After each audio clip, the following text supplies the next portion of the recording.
Hingga bahasan ini kalian telah banyak mempelajari komponen dan mekanisme pertahanan tubuh dalam mencegah dan mengatasi infeksi patogen.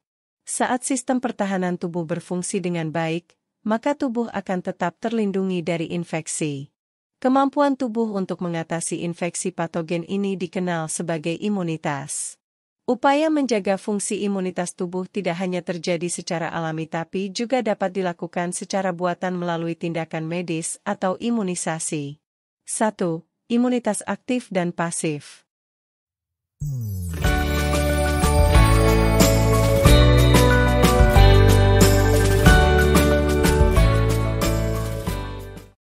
Saat seseorang dalam kondisi sehat, imunitas tubuhnya dapat dengan optimal merespons setiap paparan patogen dan mencegah terjadinya kondisi sakit.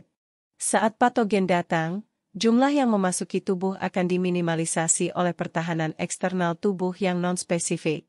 Jika masih terdapat patogen yang berhasil masuk, maka pertahanan internal spesifik diaktifkan. Sel limfosit B dalam tubuh mengenali antigen dan membentuk antibodi. Imunitas yang terbentuk pada proses ini disebut imunitas aktif alami. Disebut alami karena respon imun muncul akibat infeksi patogen dan disebut aktif karena antibodi diproduksi oleh tubuh sendiri. Pada permulaan abad ke-19, seorang dokter asal Inggris bernama Edward Jenner melakukan penelitian untuk mengamati respon imun tubuh manusia. Jenner menemukan bahwa respon imun dapat muncul tanpa seseorang harus terinfeksi patogen terlebih dahulu. Jenner melakukan penelitiannya pada kasus infeksi virus cacar. Orang yang disuntik komponen virus cacar pada tubuhnya terbukti lebih kebal terhadap infeksi virus tersebut. Inilah pertama kali teknik vaksinasi ditemukan. Temuan Edward Jenner tersebut dapat dijelaskan sebagai sistem imun tubuh yang terstimulasi untuk membentuk antibodi tanpa harus terinfeksi. Maka imunitas yang terbentuk bersifat aktif buatan. Bagaimana dengan vaksin COVID-19? Adakah persamaan prosedur pembuatannya dengan vaksin cacar yang ditemukan Edward Jenner?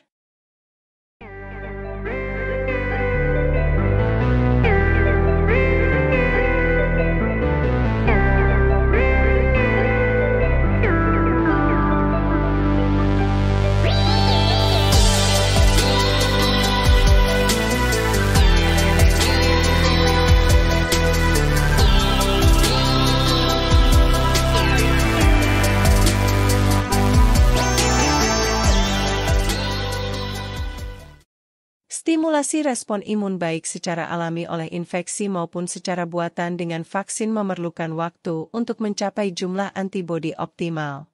Pada kondisi yang amat rentan, seperti pada bayi yang sangat mudah terinfeksi patogen atau pada pasien kritis akibat penyakit infeksi, waktu yang dibutuhkan untuk memproduksi antibodi sendiri tidak sebanding dengan besarnya risiko infeksi yang dihadapi.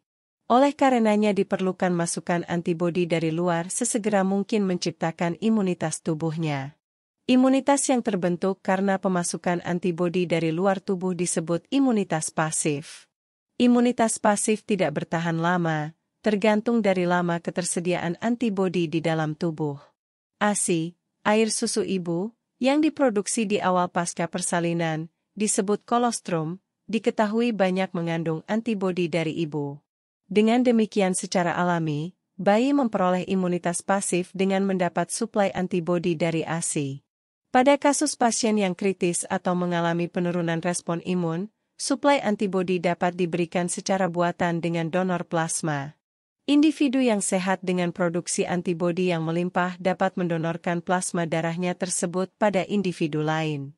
2. Kelainan sistem pertahanan dan indikasinya.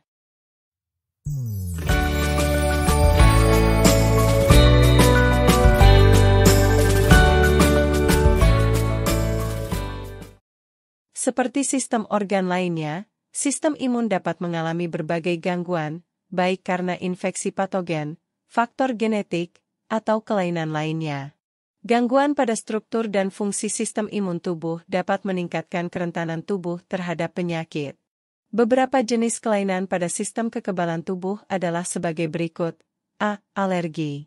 Alergi adalah munculnya respon imun berlebih terhadap zat atau kondisi tertentu yang normalnya tidak berbahaya bagi tubuh.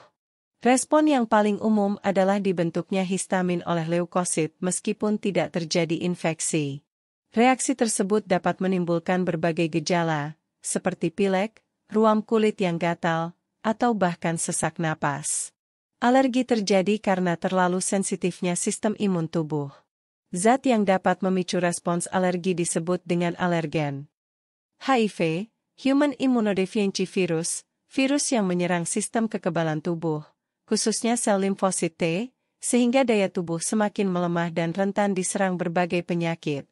Infeksi HIV dapat berkembang menjadi AIDS, Acquired Immunodeficiency Syndrome, kondisi di mana tubuh mengalami berbagai gangguan kesehatan akibat penurunan fungsi sistem imun.